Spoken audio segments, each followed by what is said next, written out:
l'invité de la matinale. KTO Radio.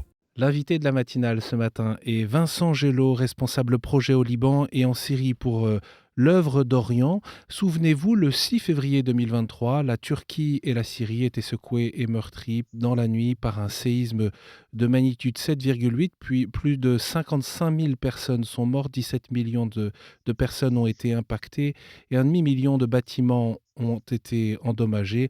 Un an après, où est-ce qu'on en est ? Vincent, bonjour, merci beaucoup d'être avec nous. Bonjour. Du fait de votre responsabilité, vous connaissez surtout la situation en Syrie, mais en quelques mots, qu'est-ce que vous pouvez nous dire d'abord de cette situation après le séisme, un an après ? Écoutez, ce que je peux vous dire, c'est que déjà au moment du séisme, ce qu'on a pu noter sur place en tant qu'humanitaire, c'est qu'il y a eu quand même un apport d'aide différent entre la Turquie et la Syrie. D'abord, il faut noter que la Turquie a été plus sévèrement touchée que la Syrie. Des grandes villes ont été détruites et le nombre de morts en Turquie s'est compté par dizaines de milliers. Mais l'aide humanitaire qui est arrivée, et notamment le soutien de l'aide internationale, a été nettement plus massif du côté de la Turquie, qui est un pays encore stable. Côté syrien, malheureusement, c'est un pays, comme les auditeurs le savent, qui sort de 13 années de guerre fratricide. C'est un pays qui est meurtri, qui est détruit.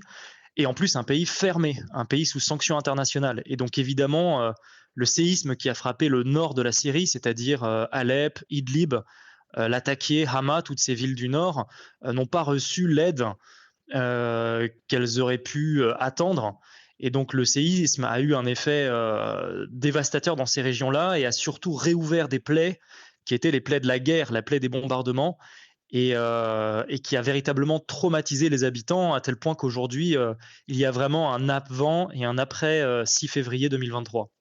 Vous évoquez la situation en Turquie, près de 700 000 personnes vivent encore aujourd'hui dans des conteneurs préfabriqués provisoires en attente de relogement. Du côté de la Syrie, est-ce que l'aide humanitaire a pu être distribuée ? Vous parliez de ces sanctions en cours contre le pays. Alors, il y a eu des aides humanitaires apportées par certains pays alliés ou proches du gouvernement syrien.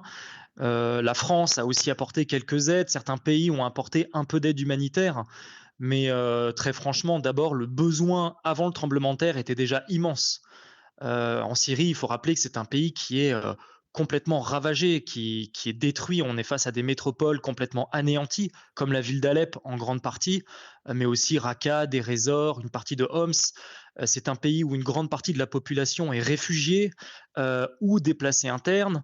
Un pays où 95% de la population vit sous le seuil de pauvreté. Donc le séisme est intervenu dans ce contexte-là, un contexte déjà de crise humanitaire en réalité, et il est venu enfoncer tout cela. Et le plus dur, évidemment, il y a eu les personnes tuées, blessées, les effondrements d'immeubles, les gens qui ne peuvent pas rentrer chez eux, mais il y a aussi le traumatisme mental, parce qu'en fait, ce tremblement de terre, il y a eu, comme vous l'avez dit, une première secousse, suivie dans les jours d'après de plusieurs secousses qui ont fait que les habitants ne cessaient de rentrer chez eux, de ressortir. Et beaucoup ont pris peur. Et ce que je peux vous dire, c'est qu'en tout cas, l'effet sur l'émigration, sur le départ, et en particulier des chrétiens, mais pas seulement, des habitants du nord de la Syrie s'est accéléré depuis un an. Vincent, vous avez dit, ça a cassé quelque chose, ça a rouvert les plaies de la guerre pour la population ? Oui, tout à fait. Il faut imaginer qu'en Syrie, c'est une guerre tout azimut qui a eu lieu depuis 2011. Les habitants, les Syriens, ont vécu sous les bombardements. C'est des gens qui ont vu les bombes tomber sur eux, qui ont été souvent déplacés. Et donc, c'est une population qui est véritablement traumatisée et dont le traumatisme n'est pas pris en charge. Et donc, évidemment, quand vous avez un traumatisme de ce type, quand vous avez un immeuble qui tremble, un autre qui s'effondre, eh bien, ça réouvre des peurs, ça réouvre des traumatismes. Et ça, malheureusement, on peut le comparer, par exemple, dans la région à l'explosion du port de Beyrouth le 4 août 2020, où pareillement, il y a eu un avant et un après. Et bien là, c'est pareil. Et donc aujourd'hui encore, un an après, on continue encore de travailler auprès des victimes, à la fois pour reconstruire les bâtiments qui ont été détruits ou endommagés, mais aussi reconstruire les personnes. Et ça, c'est un travail qui prendra des années. Et justement, comment on entreprend les chantiers de reconstruction? Est-ce que c'est possible d'ailleurs, à la fois pour, les écoles, tous ces lieux, de vie d'une société, mais aussi les logements pour les familles? Bah, écoutez, c'est très compliqué parce que, tout d'abord, dans une ville comme Alep, déjà une partie des bâtiments sont très fragilisés depuis le début de la guerre à cause des bombardements. Donc on a beaucoup d'immeubles où les populations, n'ont pas pu rentrer parce que l'immeuble est fragilisé et il n'est plus habitable. En plus de cela, dans un contexte comme celui-là, il faut se coordonner, il faut s'organiser pour pas faire, n'importe quoi et évidemment la coordination avec les pouvoirs publics est évidemment très compliquée dans un pays, comme la Syrie. Donc c'est jamais simple, mais heureusement que, on a des partenaires sur place qui sont exceptionnels et donc les Syriens en réalité qui pendant la guerre se sont adaptés, ont fait preuve d'ingéniosité pour, mettre en place des associations, des aides sur place pour secourir leur propre communauté. Et donc quand il y a eu le tremblement de terre, toutes ces, cellules, je dirais, se sont réactivées et ils ont fait preuve voilà, d'une adaptation magique. Enfin, je veux dire, dès le soir même, les églises, se sont ouvertes pour accueillir des déplacés chrétiens et musulmans. Les congrégations se sont mis en branle, les associations locales aussi, les évêchés. Donc c'était admirable. Vraiment, on est face à une population, tout à fait résiliente et qui s'est habituée à survivre, malheureusement avec très peu d'aide. Alors même que ces communautés chrétiennes elles-mêmes ont été touchées par, à la fois le séisme et les conséquences de la guerre évidemment. Ah mais la communauté chrétienne, de Syrie dans son ensemble est complètement, affectée par cette guerre. Une ville comme Alep, par exemple, on sait de façon à peu près sûre qu'on avait à peu près 150 000 chrétiens avant la guerre, des communautés qui étaient arméniennes, grecques, qui étaient là depuis des siècles et aujourd'hui, on en compte, à peu près 25 000. Donc il ne reste qu'un cinquième de la communauté chrétienne d'Alep d'origine. C'est tragique. Et je ne veux pas parler du nombre de jeunes qui représentent en plus une minorité parmi cette minorité. Et donc ces chiffres, évidemment, ils cassent le moral, ils font mal et en plus ils créent un effet de départ accéléré pour la communauté qui reste. Mais encore une fois, on voit sur place quand même beaucoup de très belles initiatives qui naissent.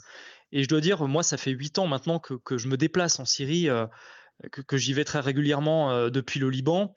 Et je dois dire que plus la situation s'enlise, plus elle s'enfonce, malheureusement, même si on n'en parle plus beaucoup dans les médias, plus les Syriens redoublent d'ingéniosité, de courage pour se sortir de là. Mmh. Et donc aujourd'hui, la communauté chrétienne de Syrie cherche une destinée, si vous voulez, pour se trouver un avenir dans cette situation-là. Alors quelles sont les perspectives d'une part et puis d'autre part, parlez-nous aussi des besoins et est-ce que vous, votre soutien peut arriver bien sur place auprès des communautés, de ceux qui en ont besoin? Bah, déjà sur ce point-là, dès le lendemain du tremblement de terre, moi j'ai pu, à partir de Beyrouth, entrer en Syrie avec un camion chargé de plus de 50 000 couvertures parce que il faisait très froid à ce moment-là.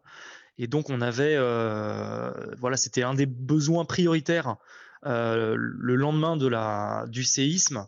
Donc c'était possible, mais c'est compliqué.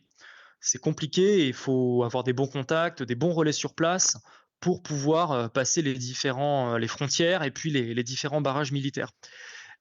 Ensuite, concernant la communauté chrétienne de Syrie, nous on place beaucoup d'espoir dans la jeunesse.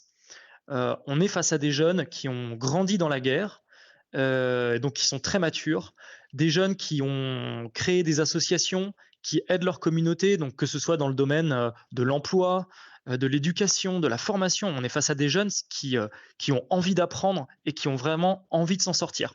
Alors c'est vrai que cette jeunesse, elle est tiraillée entre le rêve de partir, d'émigrer, parce que le pays est en guerre, il y a toujours un service militaire, l'avenir est très compliqué pour eux. Et en même temps, ce sont des gens qui aiment leur terre, qui aiment leur pays, leur ville, qui y sont attachés. Et donc, il faut pouvoir leur offrir quelque chose, si vous voulez. Et donc, nous, des associations comme l'œuvre d'Orient, mais aussi comme d'autres, on est là pour les accompagner dans ce cheminement, dans ce destin. Mais on croit que de cette jeunesse peut sortir quelque chose. Et que la communauté chrétienne de Syrie, même si son nombre s'est réduit, comme peau de chagrin, paradoxalement, peut avoir un rôle à jouer pour la Syrie dans sa reconstruction matérielle, grâce à l'ouverture qu'elle propose aussi à la Syrie, mais aussi dans le travail de réconciliation entre les Syriens après cette guerre fratricide. Justement, face à l'immensité des besoins, sur quoi portent vos programmes et comment soutenir aussi cette espérance qui ne passe pas que par l'aide matérielle? Tout à fait. Alors d'abord, je dirais qu'il y a l'aide traditionnelle que l'œuvre d'Orient fait auprès des communautés sur place, que ce soit l'éducation, donc les écoles. Évidemment, les diocèses et les congrégations ont un certain nombre d'écoles, même en Syrie, qui sont ouvertes à des enfants de toutes les confessions, de tous milieux sociaux, et donc elles jouent un rôle très important. Il y a aussi le domaine de la santé, les dispensaires, les hôpitaux, les œuvres de charité. Donc ça, c'est les aides traditionnelles qu'il faut poursuivre parce que ces missions sont des missions anciennes et elles jouent un rôle toujours important dans la Syrie d'aujourd'hui. Et puis à côté de ça, il y a l'aide, je dirais, d'urgence, l'aide humanitaire. Donc on fait par exemple de la reconstruction d'appartements pour que des populations déplacées puissent rentrer chez elles, dans la ville de Homs par exemple, qui est une ville très sinistrée. On fait des projets d'emploi aussi parce qu'on a compris que le fait d'avoir un emploi pour un Syrien, donc un entrepreneur, un artisan ou un agriculteur, ça lui permet de se fixer, de sortir de l'assistanat et d'envisager un avenir. Voilà, donc c'est le type de projet qu'on peut faire. C'est assez varié. On essaye de s'adapter en fait aux besoins de chaque ville, de chaque village. Et puis encore une fois, l'action importante, c'est qu'on essaye, si vous voulez, de soutenir tout ce qui peut renforcer la cohésion de cette communauté chrétienne qui est devenue une minorité, et en particulier en jouant au niveau évidemment du clergé, mais aussi de la jeunesse. Parce que tous ces jeunes, finalement, ils partagent la même détresse, les mêmes souffrances, mais aussi les mêmes espérances. Et donc, c'est là qu'on essaye de souffler un peu et on espère vraiment voir se lever parmi cette jeunesse de nouveaux prophètes, voilà, qui puissent un peu ranimer la flamme, redonner une lumière là où il n'y en a plus.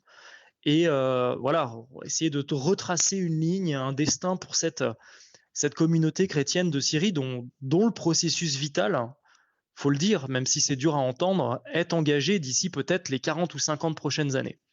Merci beaucoup Vincent Gelot pour votre témoignage et vos actions et nous avoir raconté comment aujourd'hui, un an après, on vit notamment en Syrie, dans ces villes si éprouvées. Je rappelle que vous êtes responsable projet au Liban et en Syrie pour l'œuvre d'Orient. Pour ceux qui veulent soutenir les actions de l'œuvre d'Orient et qui souhaiteraient en savoir plus, voici le site internet œuvre-orient.fr. Et bien sûr, vous pouvez retrouver cet entretien podcast sur l'appli de KTO Radio et sur le web ktoradio.com. Merci beaucoup. Merci à vous.